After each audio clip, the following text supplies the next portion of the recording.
Good afternoon. I want to welcome you to another segment of the Jermaine Brown Sports Talk Show. Today is Monday, April the 27th, 2015. I wanted to do this particular show right before the NFL draft, which is coming up this Thursday, April the 30th. And the reason for this is I wanted to focus on this particular draft. And I think there's going to be a couple of surprises in this particular draft. And then I'm going to get into why I think one of the players, if I were a team, I would really think twice before putting this player on my team. Now, let's start it, and I'm not going to go through the 30 teams or 32 teams. I'm not going to go through the first round of the draft because, again, you really don't know which each of these teams and who they're going to take in this draft. So I'm just speculating. So I'm only going to concentrate on the top six. The reason because my Jets is in the top six. So that's as far as I'm going to go with that. And so, I mean, if you want to get other mock drafts, you could go online, and everybody seems to have a mock draft today. But there's one thing we do know. This draft is not going to start with the number one pick because the number one pick has already been decided. Tampa Bay is choosing Jameis Winston. So let's get that out right here, right now. I'm not going to continue to hash on that. We've already been through that once before, so that's now a given. So the draft really starts with the number two pick, which is the Tennessee Titans. After them is Jacksonville, which is number 3, Oakland's number 4, Washington's number 5, and the Jets is obviously number 6. Okay, I just wanted to get that out the way. Now, I got Winston going to Tampa Bay. JW, Jameis Winston. Easy, that's easy. Anybody who doubts it, they're idiots because at the end of the day, he's the best quarterback in this draft, and it's not even close. Okay?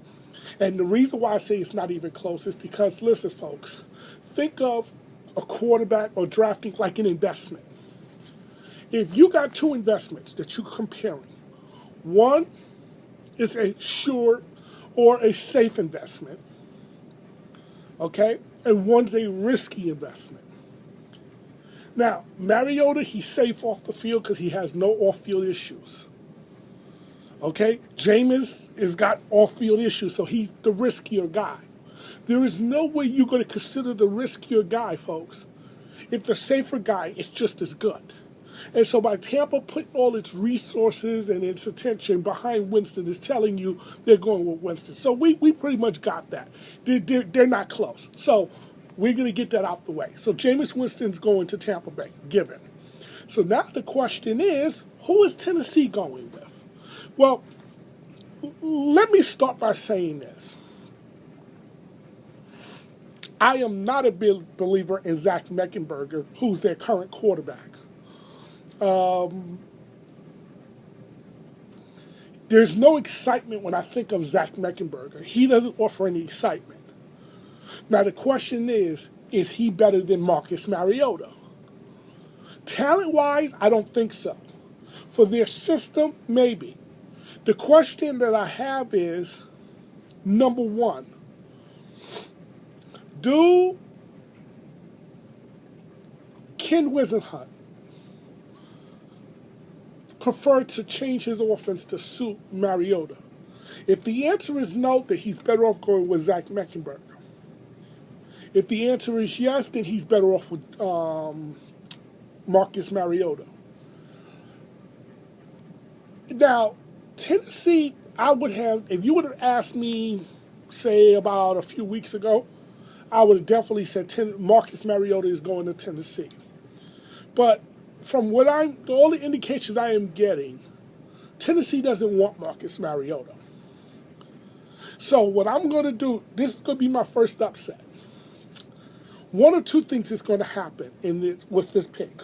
Number one, Tennessee's either going to trade out of this pick, trade it to, the Browns, or maybe, I hope not the Jets, but maybe the Browns, and Tennessee will move down to where the Browns is picking at, or Tennessee will pick a player. My thinking is this: Tennessee is going to pull a surprise here. Tennessee will not get a trade, so my guess is they go with Leonard Williams. That's who I am suspecting Tennessee's going to end up drafting, Leonard Williams. Now, you would say, why not Marcus Mariota? I'm going to explain to you in a minute why not. At least why I wouldn't do it. But Tennessee maybe should have considered it. Jacksonville, they don't need a quarterback, so there's Marcus Mariota or Winston, they weren't going to them. Jacksonville don't need a quarterback because Jacksonville just invested in Blake Bortles. So they're not going to go in that direction. My guess is they go with Dante Fowler, the outside linebacker out of Dante Fowler Jr., my apologies, the outside linebacker out of Florida. Okay, so that's the connection. Easy. I believe they're going with Dante Fowler Jr. Okay, that's who Jacksonville is going to go with. Oakland. Now, see, Oakland is interesting. Because, see, Oakland, they don't need quarterback play because they got Derek Carr. It's hard to say what type of team they're really building there, but they need weapons for Derek Carr. My guess is Amari Cooper, the wide receiver out of Alabama.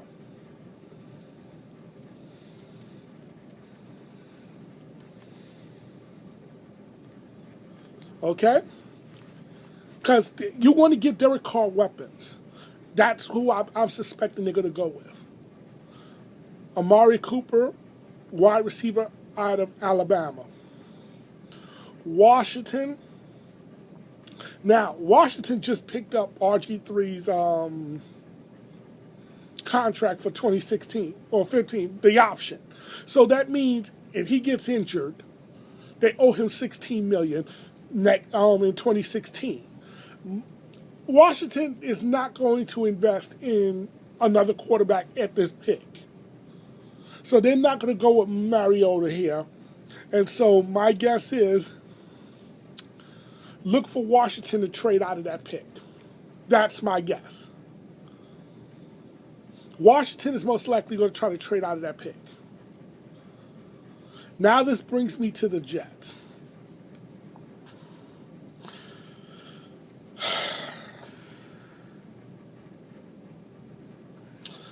The Jets, I don't see them going for Mariota. Though the pressure is going to be there for them to pick Mariota from the New York media and the fans.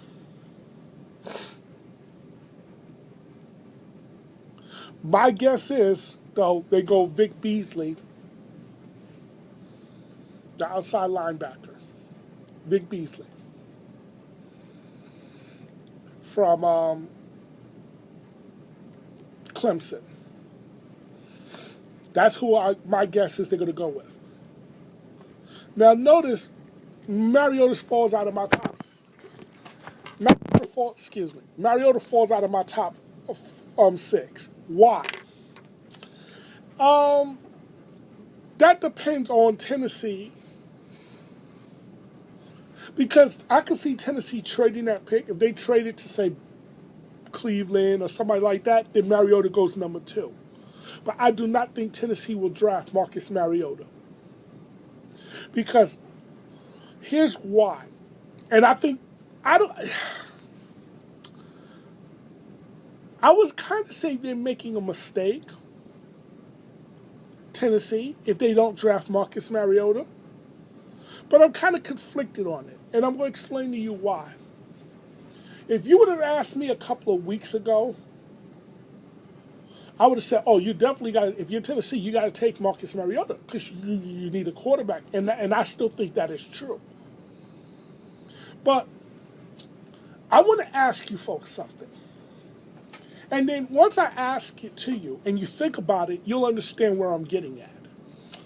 Let's say you go on a job interview. And the manager who is hiring, who's the decision maker, he's going to ask you certain questions. One of those questions is going to be, Why should I hire you? What makes you deserving of the position? But basically, why should I hire you? Let me explain to you folks. If a manager asks you that question or something similar to that, you better have at least an answer. Even if it's the wrong answer, have an answer. There's nothing worse than when the man asks you a question and you can't answer it. I'll give you an example. I don't know if you're familiar with the movie Boomerang. It was one of my favorite movies, Eddie Murphy movies there. And Eddie Murphy, in the movie, he played this character by the name of Marcus. Marcus. Okay? He was a debonair, suave type guy, a Mac, as they call it, a ladies' man. Well, he always he's always, quick to come back. He's very, clever in the way he speaks and his thinking and stuff like that. So anyway, he was dating, in the movie, he was dating this girl named Angela, who was played by Halle Berry. Halle Berry played Angela in the movie. Okay? And then there was this other girl named Jacqueline. Jacqueline, was played by Robin Givens. So he was dating Robin Givens, or Jacqueline, in the beginning. And then they broke up because she went around spreading word that they slept together and this, that, and the other. So they broke up. And he started dating Angela. So he cheated on Angela going back with Jacqueline. So around the end of the movie, when Angela broke off with Marcus, when Marcus came to her job, he says, "Oh, I miss you, this, that, and the other. You're my best friend, yada, yada, yada, yada." She asked him one simple question. Why should I take you back? Give me one good reason I should take you back. He opened his mouth, and then he closed it and couldn't say anything. And she says, "I didn't think you could." Do you realize, at the time, I didn't think nothing of it. And I remember something my cousin Sean once told me. When somebody asks you a question like that, you better come with an answer. And at first I argued him down. I was like, "Oh, no, come on, man. What are you going to say?" You got to say something, because here's why. You got to look at it from the other person's perspective. If you can't answer why the girl should take you back, then she shouldn't. If you can't give her a good reason why she should take you back, then she shouldn't. And in real life, most girls will not take you back if you can't answer why they should take you back. You better give them the answer, like, "Hey, listen, baby, I love you, you love me, I'm the best." Give them something, even if it's the wrong answer. But a wrong answer is better than no answer. So let's get back to now the job interview. When you're in, you got to realize that when these guys are bringing you in for questioning and stuff like that, whether it's, I don't care if you're going for the NFL, like to be a quarterback or any position player in the NFL, or you're going to just be to work at McDonald's. They're going to ask you, why should I hire you? What makes you any different? Come with some sort of an answer. If you come with no answer, folks, then I wouldn't hire you if I'm an employer. Because if you can't give me a realistic answer, then why should I hire you? It tells me, one, you're unimaginative. Two, you have to know that that's a question I am going to ask. So you have to at least be prepared to have an answer. That's not a trick question. It's not a surprising question, because any job you go on, they're going to ask you that question. Now this brings me back to Marcus Mariota. And here's why I think he's going to be a failure in the NFL. Now, let me preface by saying this. I don't want people to think I'm on an anti-Marcus Mariota rant. I'm not. Personally, I like Marcus Mariota. Personally, I love the guy. From a personal standpoint, I prefer him over Winston. Okay? From a personal standpoint. If I were a GM and I was building a team, I would actually prefer him over Winston. If we take quarterback play out of the what's the word I'm looking for? Out of the picture. If we're just looking on from a personal standpoint, give me Mariota any day over Winston. But unfortunately, as a GM or as an owner, as a coach, I'm judged by how my team performs on the field at the end of the day. So I'm forced to take Winston over him because he's just a better player. But this is not about playing in this situation. See, back in 2006, I predicted. Now, unfortunately, I wasn't recording back then, so I don't have no video proving this, but family and friends know that this is accurate because I was telling them this. And some of them was even arguing with me saying I didn't know what the hell I was talking about. But it turned out later, yes, I did. And they actually ended up agreeing with me. Let's take this guy by the name of Matt Leinart. I just call him Matthew, but his name is Matt Leinart. Quarterback out of USC. Now, I got to go back a year prior to 2006. Let's go back to 2005. They just came off winning a national championship, USC. He just came off his junior season. He just came off, if I remember correct, winning a Heisman Trophy, if I remember correct. But don't quote me on that one. But anyway, he was going to be the guaranteed number one pick because the quarterbacks coming out that year, Alex Smith, okay, if I remember correct, Alex Smith and Aaron Rodgers were the quarterbacks coming out in 2005, if I remember correct. But I just know he was going to be the number one quarterback that year. That much I do know. He was going to be the number one quarterback that year. But here's what happened. He chose to go back to school another year. I said, the guy's a loser. So I remember my dad and them saying, why you feel he's a loser? I says, because what it tells me is a lack of competitiveness. You rather play amongst the boys than play amongst the men. You got a chance to be the number one pick. Why would you go back to school another year? Everybody was telling you you would be the number one pick. By going back to school another year, he thought he would just be the number one pick again next year. It doesn't work out that way, folks. See, everything is about timing. Everything is about timing. Timing-wise, he was the hottest thing in 2005. Timing-wise, he was the hottest thing in 2005. But instead of coming out in 2005, he chose to come out in 2006. Wrong year. Because what happened in 2006? And I called him a loser. I said, this guy will not be successful at the next level.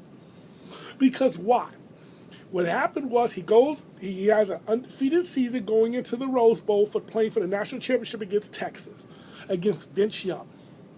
Vince Young put on a show. Well, they both did, but Vince Young put on a show. And the underdog Texas knocked off the almighty USC Trojans. And when it came time for the draft, everybody was like, Matt Leinart's stock is high. I said, do not believe the people. They're lying.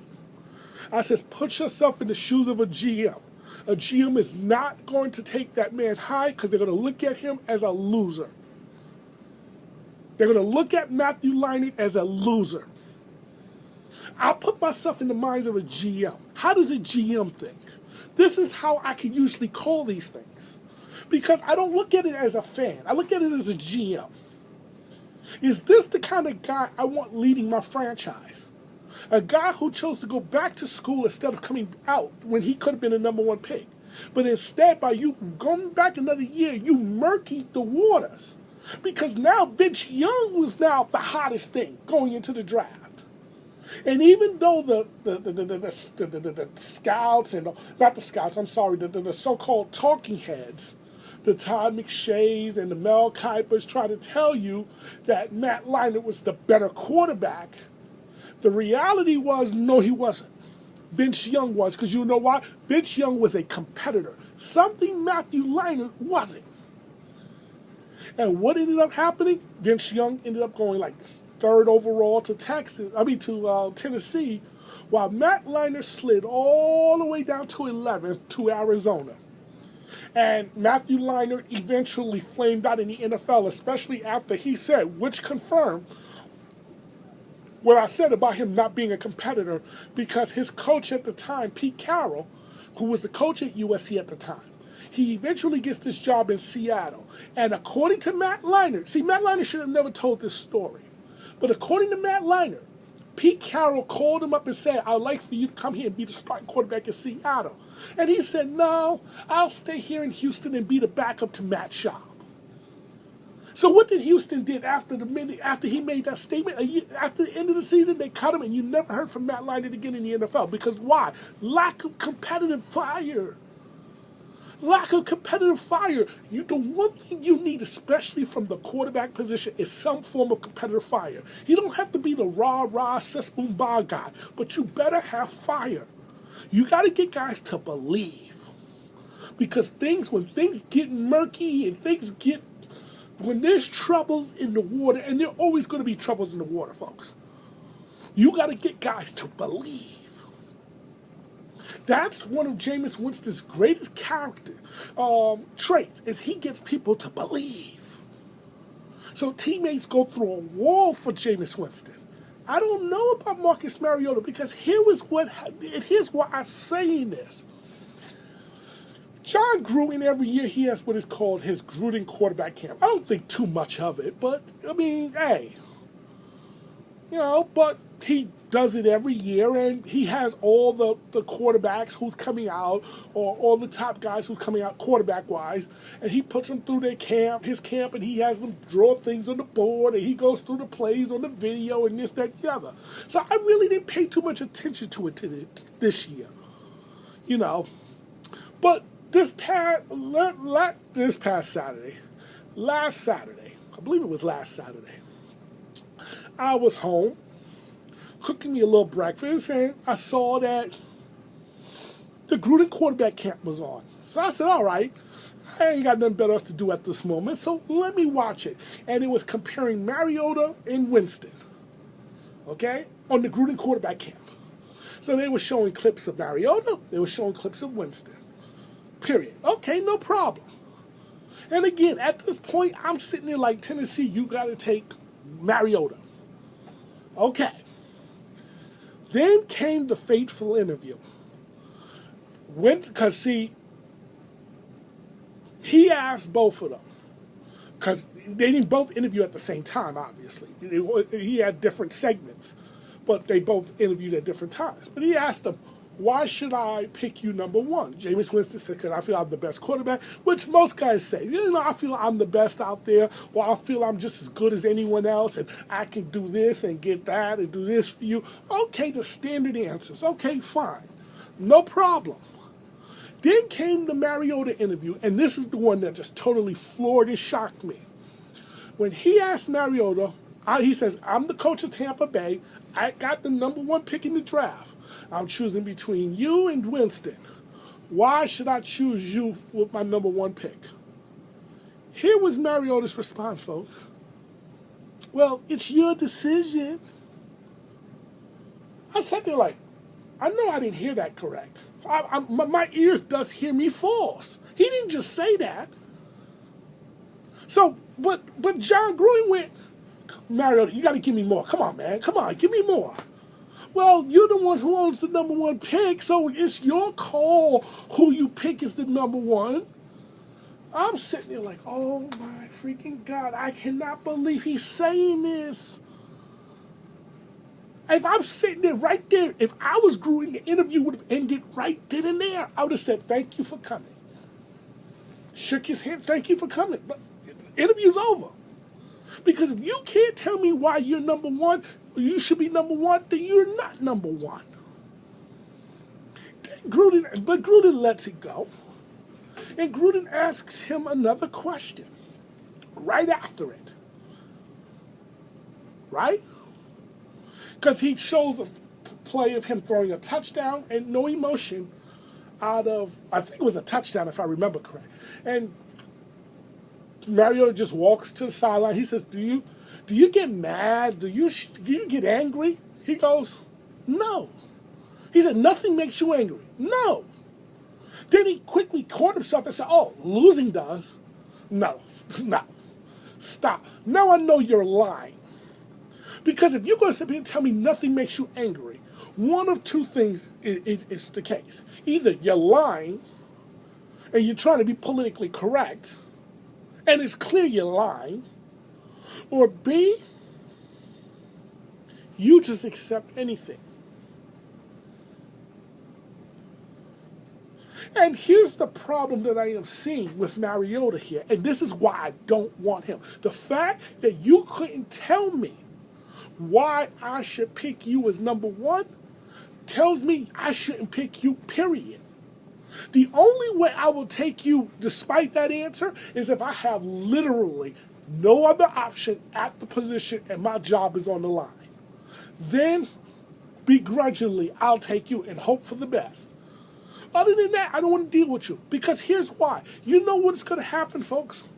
See, in the NFL, in college, you're going up against future doctors, you're going up against future lawyers, you're going up against future veterinarians, future librarians, future cashiers at McDonald's. You're going up against future workers. You're not going up against pros every week. You're not going up against professionals every week.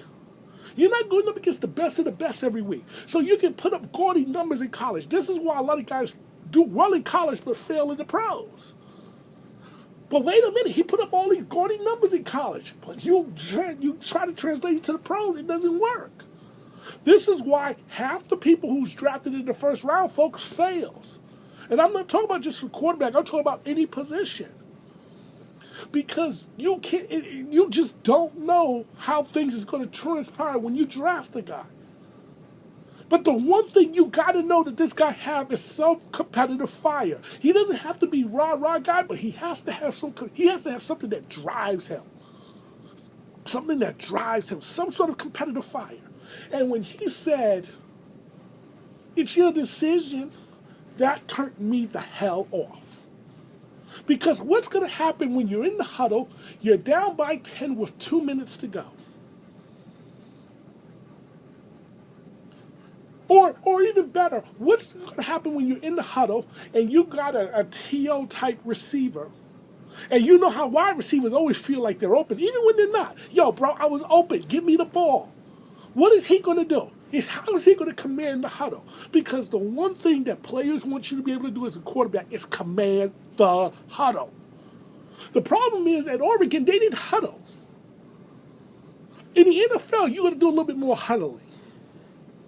You got to be able to command the huddle. It's one thing for guys to like you. It's another thing for them to respect you. And they got to be able to respect you. They got to know you have a backbone because they're going to test you. They're going to test to see what is your breaking point, what is your limit, what you will and will not accept. And here's something else to confirm everything I just told you. There was a story that was put out where a coach said, "I want you to get in that player's face or run gassers," or something to that effect. Gassers means like you're going to run till you can't run no more. Laps. Instead of confronting the player, he chose to run laps. That's not a guy I want quarterbacking my team. I want somebody who's not afraid to get in that player's face and say, "Yo, bro, straighten your act out." I don't want somebody who's going to run gassers rather than correct the player when he's doing something wrong. So this is why I'm conflicted. Because Zach Meckenberger at least Zach Meckenberger came out and says, if Tennessee drafts Marcus Mariota or Winston, my job is to beat them out for the position. It's to compete. See, I like that. I respect that, even though he won't win the battle, but I respect that. Because why? He's a competitor. At least he competes. This is why I don't want the Jets to have any part of Marcus Mariota. I'd rather go with oh boy. Oh my God, I forgot my quarterback's darn name here. Oh, Geno Smith. I'd rather go, and that's how upset I am. I'd rather go with Geno Smith. Because at least if I'm going to fail, hey, I don't want that personality. It won't work with, no. If I'm building a church team, I'll take Mariota tomorrow. Mariota is my number one pick if I'm building a church team. Because if a church team and they don't demand winning and, they don't demand much, okay, Mariota's my man. That's my guy. Because he's a sweetheart. But if I'm building a team where winning is important and I got to win to keep my job, I want no part of Mariota because I see failure. I want to thank you for watching another segment of Jermaine Brown's Talk Show. Have a nice day and watch the NFL Draft on Thursday.